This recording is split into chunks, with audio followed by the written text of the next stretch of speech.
9 segundos. Williams. Bueno, el canasto. 2 segundos. Ahí se fue. Y le alcanzó a clavar. Holden. Strike abanicando y ponchó a los 3 Martín. ¿Qué tal, señores? Él llegó a Grandes Ligas como relevista. Pronto fue cerrador para el equipo de los Texas Rangers. If I tell you the seasons that I call for different teams, it's more than 40 seasons that I call in sports, of course, in Spanish. And the way that I started thinking about being able to broadcast games, I was 8 years old, living in Juarez, Mexico with my father. We always used to listen to the games, World Series and playoffs over the radio because when I was a kid, there was no TV, no other way to listen to the games. And in Mexico, it was over the radio. And I told my father, I would like to have a chance to call one of those plays. And he told me that I was crazy. And I said, why? I wanted to do it. And say, no, we live in Mexico. Those games are played in the United States.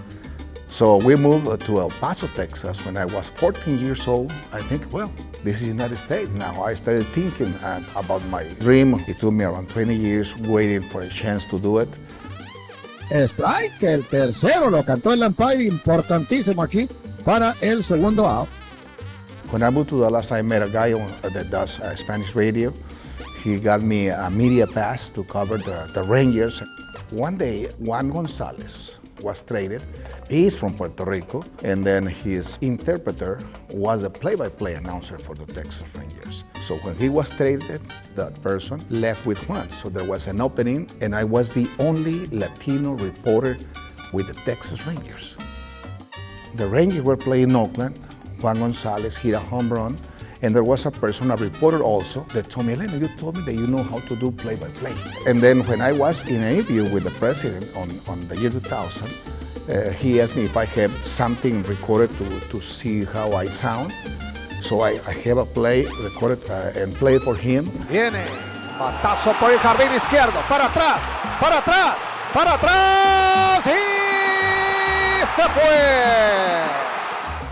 And he listened to it, and he told me, Eleno, I don't understand any word that you're saying, but you know what? It sounds exciting, so you want to work for us? And that's the way I started working as a broadcaster for the Texas Rangers.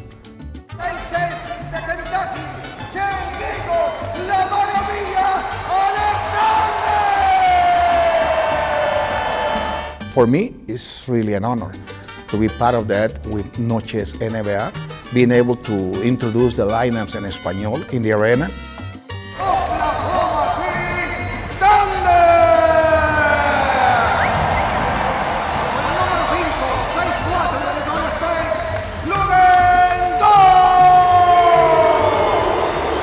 Eleno Ornelas en 9:30 AM, WKY Deportes. That little kid that was dreaming to call one play, just imagine how many games and how many plays I have called now.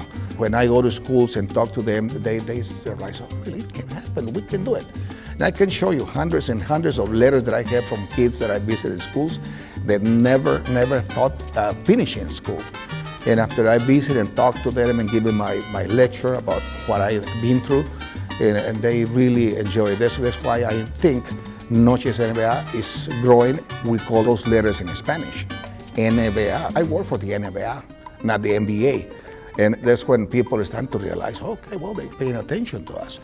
Because you do like mariachis, you do folklore, ballet, stuff like that Latinos enjoy and have fun. So Noches Éne-Bé-A is very important for our community, not only Mexican, I say Latinos, because there is a lot of different races here from Puerto Rico, Dominican, Honduras, Nicaragua, El Salvador, and Mexico.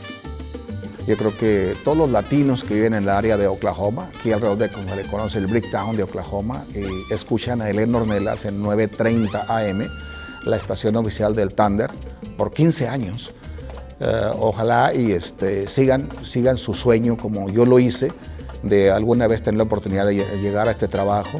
Y si no, seguir a los Thunders, porque eso es muy importante, que sigan las transmisiones en español para que esto crezca. Now I'm a guy who would thought Eleno Ornelas would be a voice for somebody, those kids being able to listen and dream to have these jobs. You have to love it. You have to enjoy it and then go for it.